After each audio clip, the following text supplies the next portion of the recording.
Energy is essential. We need it to run our factories, heat our homes, light our buildings, and propel our vehicles. We also need it to defend our nation. As the most highly industrialized nation on Earth, our dependence on available energy supplies is enormous. Yet we're being told that our nation's supply of energy is rapidly dwindling. Those who insist that we are running out also insist that little else can be done about our predicament other than conservation of energy and alteration of America's standard of living. There is an air of inevitability or even finality in the gloomy reports. America must change, we are told, and that's it. There are some Americans, however, who do not accept this theory. We are among them. We believe instead that there is plenty of energy available to the United States. Our purpose in producing this film is to present evidence which has led us to the conclusion that a contrived energy shortage has been orchestrated in order to bring about radical changes in our country. In other words, we believe that there is a totally different way to view the frightening predictions about energy, and that there is a very important and hidden design behind the energy scare.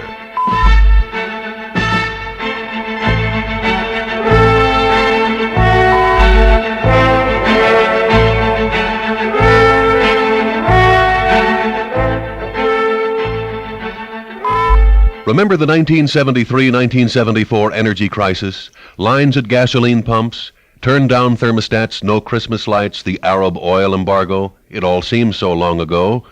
All those dire predictions about even more serious energy shortages in the future were quite frightening. But then the summer of 1974 came, and when it did, the gasoline lines disappeared, and so did the energy crisis, or so it seemed. Certainly, for the next 3 years, when compared to those turbulent months, very little was said about energy, and there were no shortages. During the height of that first energy crisis, however, it became widely known that 29% of our oil came from abroad. So in March 1974, President Nixon commissioned the newly created Federal Energy Administration to develop Project Independence, a plan to make the United States totally self-sufficient in energy by 1980. The highly publicized goal of Project Independence was to remove any possibility that the United States might be blackmailed by foreign energy suppliers. In November 1974, this 800-page report was published, but the celebrated war for energy independence turned out to be another of the government's no-win wars. This $5 million report does little else than guess at the consequences of several potential developments. It makes no specific proposals and ends by abandoning the very goal it was supposed to accomplish. Year after year, however, demand for energy in the United States has continued to rise, and at the same time, U.S. production of energy has actually decreased. For example, in 1970, U.S. production of crude oil totaled 9.6 million barrels per day. By 1976, production had dropped to 8.1 million barrels per day, and it continues to drop. Production will increase when the long-delayed Alaska pipeline is finally completed, but Alaskan oil will barely compensate for steadily rising consumption. Instead of decreasing our reliance on foreign energy supplies, the U.S. is actually becoming ever more dependent. In 1960, 20% of our oil came from abroad. As we have already noted, that figure rose to 29% in early 1974. By 1977, we were importing 42% of our oil, and it is estimated that by 1980, more than 50% of America's oil will come from abroad. Our nation's neck is being put into a noose. Energy again commanded all the headlines during the severe winter weather of early 1977. And when President Carter delivered his analysis of the nation's energy situation. In his televised address on April 18, 1977, the President said of the United States, "The oil and natural gas we rely on for 75% of our energy are running out." A few paragraphs later, when discussing the world's consumption of oil, he stated that at the present levels of increased consumption, mankind could use up all of the proven reserves of oil in the entire world by the end of the next decade. That very same day, the President released a gloomy report on energy produced by the Central Intelligence Agency, an unusual subject for them. The timing of the report sought to generate support for the President's coming energy program by insisting that demand for oil had to be cut. Based on these pessimistic projections, the President then proposed to Congress an energy package which included new taxes and controls, a new government bureau, numerous proposals for mandatory and voluntary conservation measures, and an underlying assumption that our nation's free enterprise system had failed. Because of this supposed failure, virtual federal takeover of the nation's energy industry was proposed as the only recourse. And because of fears about diminishing energy supplies generated by the president and the media, many Americans have been persuaded to accept the entire package. The frightening projections about energy shortages deserve a much closer look, however, for it is these frightening statistics that provide the basis for the suggested huge increase in government. It is true that the United States is producing fewer barrels of oil and fewer cubic feet of natural gas than our nation needs. But it is not true that we do not have resources available to us to take care of our needs. And President Carter was correct when he said that world consumption of oil could use up, quote, all the proven reserves in the world by the end of the next decade, end quote. But it is absolutely essential that we understand the definition of reserves, which is the word he used. Addressing himself to this very point, Dr. V.E. McKelvey, director of the U.S. Geological Survey, has stated, confusion results from a lack of understanding of what constitutes reserves and resources. Reserves are identified deposits known to be recoverable with current technology under present economic conditions. Resources include materials that have been identified but cannot now be extracted because of economic or technological factors. In other words, in a few years we may indeed run out of reserves, which can be recovered at the federally mandated price levels and with the technology presently existing. But Dr. McKelvey went on to state that additional great quantities of oil and gas resources can readily be tapped for use, especially if prices are allowed to rise. Awareness of the meaning of the words reserves and resources is essential. Even the CIA was forced to admit 1 week after its prediction of future catastrophe that its figures were based solely on reserves, and that America's resource potential had not been included in its computations. The United States is running out of immediately available energy supplies, but not because energy is not available. Energy resources exist in many different areas of our nation, but they are not being tapped. Our energy situation is almost like a supermarket with bare shelves, but with a fully stocked back room. So let's take a look at how much oil and natural gas some of the experts believe is available to us. As we look at some of these figures, we must keep in mind that these are educated guesses as to what lies below the earth and the sea. There may be less oil and gas, and there may be more. Also remember that President Carter and his top energy advisors have insisted that doomsday is just around the corner. The latest estimates of oil and gas availability published by the U.S. Geological Survey were released in 1974. This is an official U.S. government agency. Adding both reserves and resources at present levels of consumption, the USGS figures add up to a 40 to 80 year supply of petroleum and a 70 to 125 year supply of natural gas. Yet, President Carter said, we'd run dry by 1990. The National Petroleum Council is an industry advisory board formed to provide recommendations on energy matters to the federal government. In January 1970, the council was asked to undertake a study of the nation's energy outlook. The thick document you see was published in 1972. In it, we find that the National Petroleum Council's estimate for ultimate discoverable oil in place in U.S. territory is 810.4 billion barrels, approximately a 125-year supply at current rates of consumption. This same National Petroleum Council's estimate of recoverable natural gas adds up to 1,857.3 trillion cubic feet, close to a 100-year supply at current rates of consumption.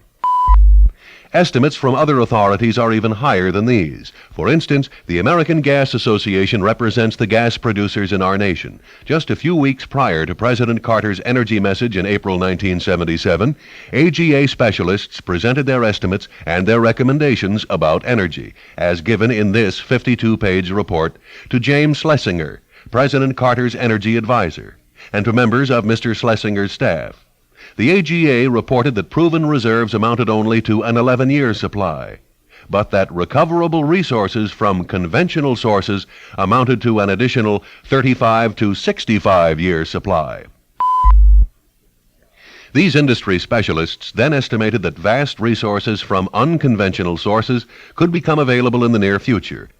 The AGA report shows that tremendous quantities of gas can be obtained from coal seams, Devonian shale in Appalachia, from Rocky Mountain tight formations, from gasification of coal, and from oil shale gasification. And then there is a really huge potential for as much as a 2,500-year supply of natural gas in the geopressured methane in the Gulf of Mexico area. But the President, federal officials, and others would have us believe that we shall soon exhaust all of our resources of natural gas and all other energy supplies with accompanying horrible consequences, and these fright peddlers get all the publicity. In May 1977, a prestigious study of the world's energy supplies was released by Professor Carroll L. Wilson of the Massachusetts Institute of Technology. The professor drew information from 35 high-level business executives, professors, and government officials. His conclusion was that the free world faced an energy catastrophe because of diminishing supplies of oil. But when Professor Wilson was asked why his study did not include the thoughts of anyone whose view differed from his, he responded that he had sought only the opinions of those who shared his, quote, global perspective, end quote. The truth is that there is plenty of gas and oil available to us if only the government would get out of the way and let producers go and get it. So far, of course, we have only touched on natural gas and conventional oil supplies, but it is also widely known that oil can be obtained from crushing the shale rock which abounds in the Rocky Mountain states. A great deal of the rock formation in this area contains a waxy substance which can be transformed into liquid crude petroleum by first crushing the rock and then heating it. Deposits of shale rock in these states are estimated to contain more than a barrel of oil for every 2 tons of rock. The U.S. Department of Interior believes that recoverable oil from shale could easily supply our country for 100 years, and might even amount to a 300-year supply at current rates of consumption. Beyond the supplies of oil and natural gas, our nation is richly blessed with huge deposits of high-grade coal. Various estimates confirm that the United States has at least a 600-year supply of coal. Some estimates tell us 1,500 years. Bureau of Mines Chief Dr. Thomas Falke says, quote, "We've got coal coming out of our ears," end quote. Another increasingly important source of energy in our nation is nuclear power. We lead the world in the development of nuclear technology. There are 63 nuclear power stations presently operating in the United States. These new facilities already supply about 9% of our electric power. Fuel to supply them is readily available, and new technology has greatly expanded the potential of this virtually inexhaustible source of energy. Let's take a minute here to summarize these projections of available reserves and resources. The U.S. Geological Survey gives the lowest estimate, but even it claims that we have a 40 to 80-year supply of petroleum and a 70 to 125-year supply of natural gas. The National Petroleum Council says that we have a 125-year supply of oil and a 100-year supply of natural gas. The American Gas Association says that we have enough natural gas to last for 25 centuries. The U.S. Department of Interior believes that we have more than a 100-year supply of oil in Rocky Mountain shale. We have enough coal to last for over 600 years, and nuclear power is virtually inexhaustible. The logical response to all of these estimates is simply, if all of this energy is available to us, why don't we tap it?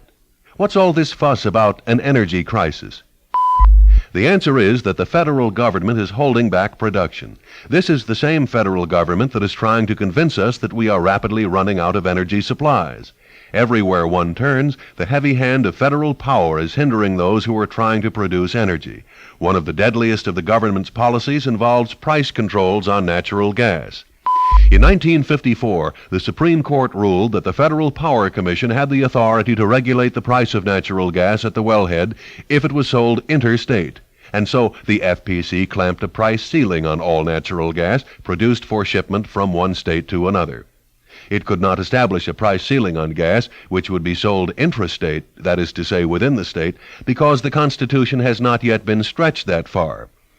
The price ceiling set by the FPC accomplished 2 things. Number 1, it discouraged exploration for new deposits because at the federally mandated price level, producers had little or no hope of recovering costs. And 2, it encouraged demand because of the low price. In 1968, the consumption of natural gas in the United States began to exceed the amount of gas produced in newly discovered wells. Gas industry officials predicted severe shortages in the immediate years ahead, but the government would not listen and would not remove its price controls. Early in 1977, the predicted shortages occurred.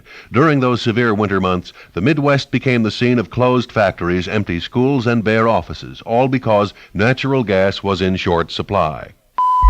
While these shortages were paralyzing large portions of the nation, natural gas was still plentiful in gas-producing states where it could be sold at an uncontrolled price.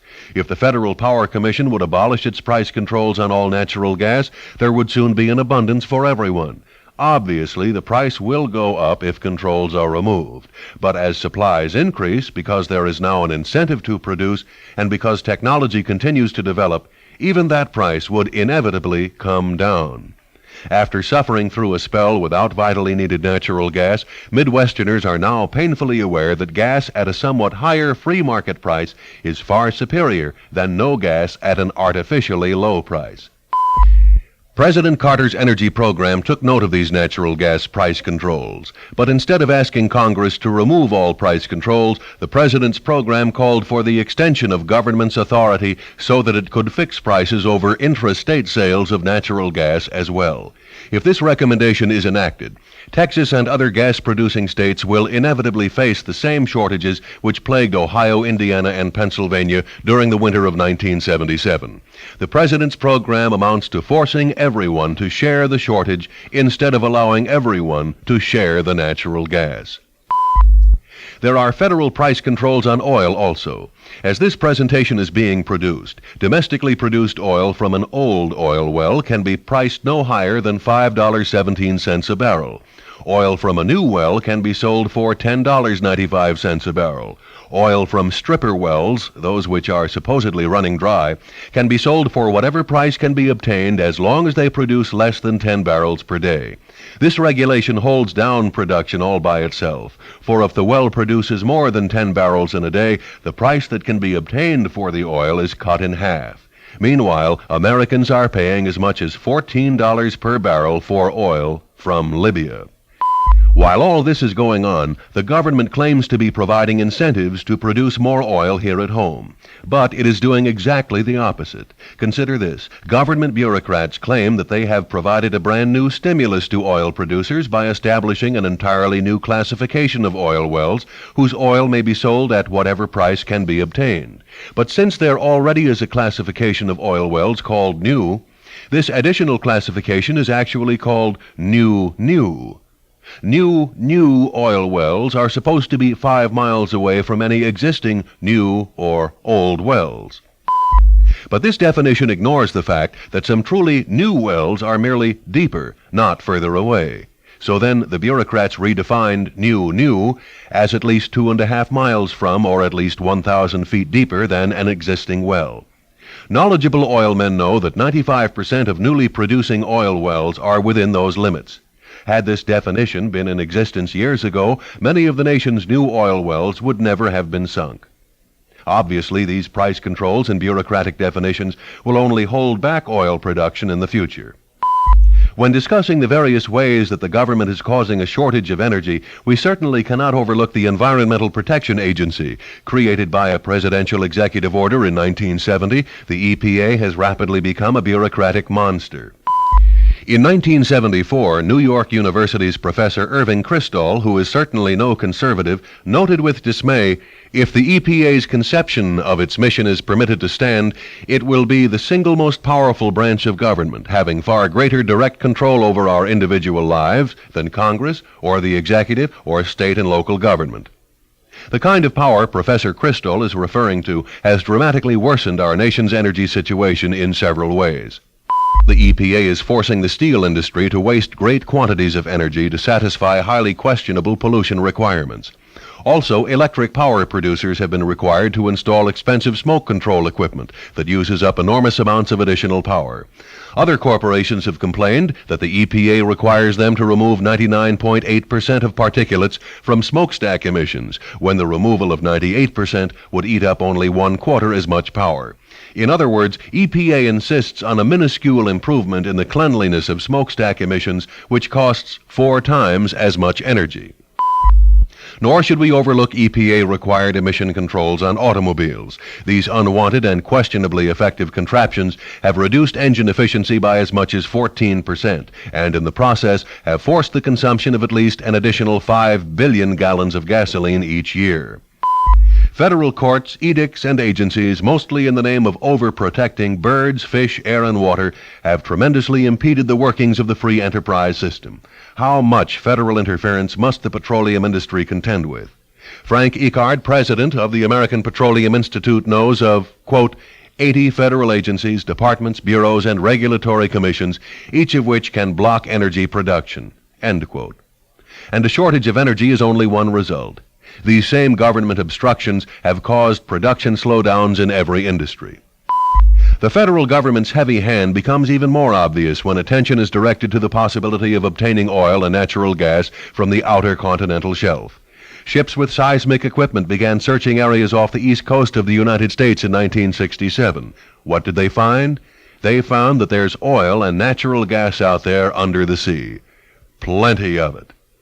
In a prepared statement contained in these hearings before a congressional subcommittee, Dr. Wilson M. Laird, a geologist with American Petroleum Institute, insists that there are huge deposits of oil and natural gas just off our coasts.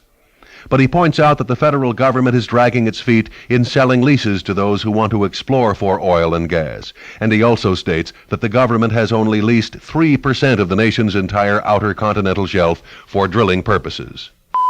When the federal government finally agreed to sell leases in the Atlantic, a federal district judge in New York City promptly blocked the sale on behalf of environmentalists. Appeals to a higher court and then to the Supreme Court successfully voided this obstruction, and the first actual sale of leases in the Atlantic was conducted in August 1976. While our government is holding us back, Canada already has more than 70 oil wells in the Atlantic off Nova Scotia.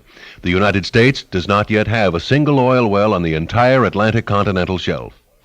Late in 1976, oil companies were finally allowed to pay the federal government $1.3 billion simply for leases to begin to search for oil and gas off the Delaware and New Jersey coasts. The companies spent additional millions of dollars to assemble manpower, drilling equipment, ships, helicopters, and other supplies. But in February 1977, the same federal district judge again blocked the project because he felt that an environmental impact statement, thicker than several large telephone books, was deficient. One of the aggrieved companies then placed this full-page newspaper ad to ask, who is really withholding oil and gas from the American consumer? The answer, of course, is that the federal government is withholding oil and gas. The federal government is using environmental legislation and numerous other methods to stifle production and to increase our nation's dependence on others. A simple situation has developed in the offshore areas just south of Alaska. We've all heard about the large deposits of oil and gas that exist in Alaska's frozen North Slope. But geologists are satisfied that oil can also be found in the Cook Inlet off Alaska's south coast. Oil companies were prepared to purchase leases to begin drilling in that area in February 1977. But newly appointed Interior Secretary Cecil Andrus high-handedly published an order in the Federal Register canceling the sale. He said that he wanted to acquaint himself with his new job before proceeding. And then, only a few weeks later in May 1977, Secretary Andrus also postponed the sale of other leases in the waters off Alaska. And still more lease sales were postponed for sites off California and South Carolina. Let's not forget that it takes several years to erect actually producing oil wells after the green light to drill is finally given. Our nation needs that oil now. Much of the over-publicized concern about offshore drilling is environmental in nature. It has been stimulated by tremendous publicity given to the rare oil well that blows, or to the even more isolated case of an oil tanker that spills its cargo. No one wants to see any beaches fouled up or any marine life killed by oil spills, but let's put this matter in its proper perspective. The most celebrated oil spill in the United States occurred off the Santa Barbara, California coast in 1969. One oil well burst its seams and poured oil into the ocean for 10 days. The oil fouled up some beaches and killed some wildlife. The nation was informed that a tremendous ecological disaster had occurred. But research teams from California Institute of Technology and from the University of Southern California confirmed that no permanent damage had been done to either the sea life or the beaches. Yet the near hysteria generated by this accident resulted in the National Environmental Policy Act of 1970, a measure which has been used to suspend a great deal of offshore drilling where it has been started, and to block it everywhere else. The truth is that industry's offshore drilling record has been absolutely superb. In more than 25 years of drilling in the sea, there have been over 17,000 wells sunk, and there have been only 4 major spills. Not one has left any permanent damage. The entire nation was treated to another display of sensationalism in December 1976 when the Liberian tanker Argo Merchant broke up and spilled its 7.5 million gallons of crude oil off the Massachusetts coast. Predictable opposition to offshore drilling and to virtually all phases of the petroleum industry was quick in coming. But again, there was no ecological disaster. A few weeks after this accident, a research team from Massachusetts Institute of Technology published the results of its studies on the effect of numerous oil tanker sinkings off our immediate coasts during World War II. The scientists found that during the first half of 1942, 100 ships containing over 20 times the amount of oil on the Argo Merchant were sunk within 50 miles of our shores, yet they found that there had been no adverse long-term effects on the environment or on marine life. Government has shown a consistent willingness to succumb to the scare tactics of small environmentalist groups who are giving a bad name to those who have legitimate environmental concerns. Perhaps the greatest of all scare tactics are reserved for the nuclear power industry. Led by Ralph Nader, the tiny anti-nuclear lobby continually raises the specter of nuclear explosions, radiation poisoning, and anything else they can dream up to stop nuclear power.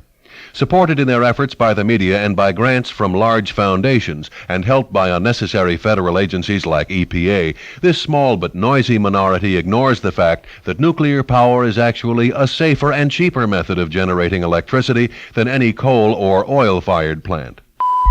Totally overlooked is the fact that there has never been a reactor-related fatality in the history of the nuclear power industry.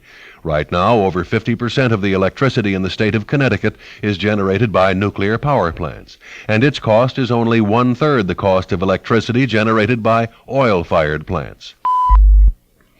Dr. Peter Beckman is a professor of electrical engineering at the University of Colorado. He has studied all phases of the nuclear power industry and has concluded in his book, The Health Hazards of Not Going Nuclear, that those who peddle fears about nuclear power are doing the nation a tremendous disservice.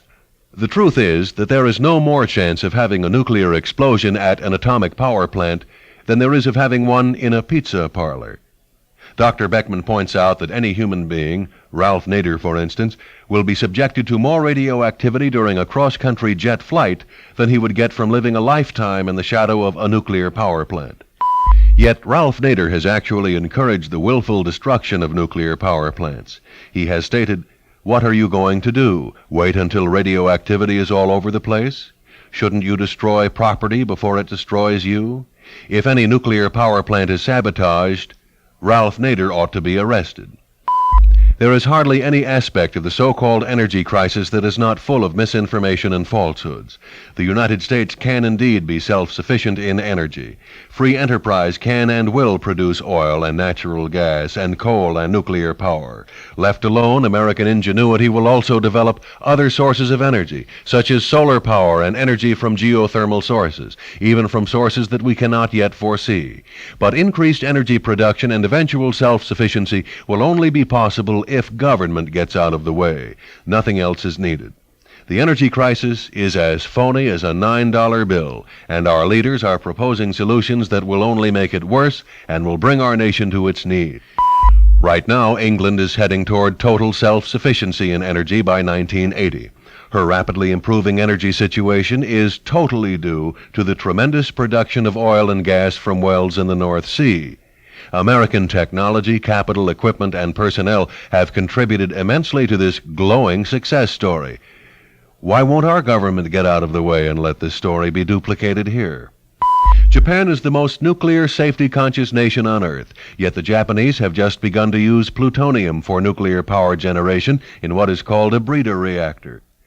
A breeder reactor actually produces its own fuel and therefore has limitless potential. But President Carter's energy message included plans to kill any use of breeder reactors and plutonium in our nation. Scientists from the American Physical Society have just reported that the newly developed recovery methods can now obtain over 100 billion barrels of oil from wells that have been classified as depleted. This is enough oil for 15 years at current usage rates, and it is more oil than these wells originally produced before being closed. But the question is, will government red tape, price controls, and bureaucratic nonsense allow the use of this technology? Fellow Americans, we're being taken for a ride. We're being told that the energy crisis has resulted from our wastefulness and from our excessive use of energy. We are being told to conserve energy supplies or face darkness and cold. Yet very few Americans who pay monthly utility and fuel bills have to be told to conserve. As for conservation, we're all for it. And a good place to start would be to get rid of wasteful EPA requirements and to repeal automobile pollution boondoggles. Clearly, it is not the American people who have managed to saddle our nation with an energy shortage. It is the government. If allowed to continue on its present course, our own leaders will accomplish a complete transformation of our government and our entire way of life. Senator Carl Curtis of Nebraska says that the energy policies of our government remind him of the theories of Karl Marx. He has stated, before Congress embarked upon these Marxist theories of taxation and control, our oil industry was growing and expanding. It fulfilled our needs. It provided production at a reasonable price. The superiority of the private enterprise system over government action to produce oil and gas or anything else is so great that it is not debatable. If government is not told to get out of the way so that our people are left alone to solve this problem, as they have always solved problems in the past, then the energy crisis will only get worse. And let's be very clear about something. Already existing government policies of control, taxation, and obstruction must be abolished. Stopping Jimmy Carter's energy program is not enough. If every bit of President Carter's 1977 energy program is rejected by Congress, the energy crisis will still continue to worsen because of what government is already doing. Price controls must be abolished. Monstrosities like EPA must be done away with. Doomsday fright peddlers must be repudiated, and free enterprise must be allowed to function. To accomplish these goals, everyone watching this presentation must be prepared to help. We suggest that you start by reading good literature on this subject and get others to do the same. These articles and books will be an excellent beginning. Contact your congressmen and senators and tell them you want them to help to get government off the backs of productive Americans. Join effective groups like a local trim committee which is working to trim the size and power of government. In closing, let us offer a few words to sum up what we have said. We have presented evidence from numerous sources to substantiate the belief that our nation's energy problems have been created by our own government. Yet every bit of the evidence we have assembled has been made available to our government's leaders. In response, they have ignored it, and even helped to suppress it, while they continue to follow their destructive policies. Can it be that the men and women we have elected to represent us are so stupid that they cannot see what they are doing to our country? We think not, although some may well be. Behind the energy scare, we believe there is a plan to strangle the energy industry and to destroy the American way of life. Whether we have presented enough evidence to convince you of the merit of our conclusion is known only by each of you who are viewing this film. However, we want everyone to know that there is a great deal more that can be said, which our limited time does not allow. If you need more evidence, please ask your host for some, and he will surely help you to obtain it. But if you are convinced that something is vitally wrong, then obviously you should get involved in the fight to put government back in its place, to restore the free enterprise system, and to keep America free. Finally, realize that our nation's future and our whole way of life is at stake. If the United States cannot supply her own energy, she will not be able to continue as an independent nation of free people. Don't pass the buck on this problem. Resolve now to do what you can to get our nation's neck out of its self-imposed energy noose. Your future and the future of your country is hanging in the balance. True Americans don't run from a problem. They solve it. So let's get to work to solve this one now.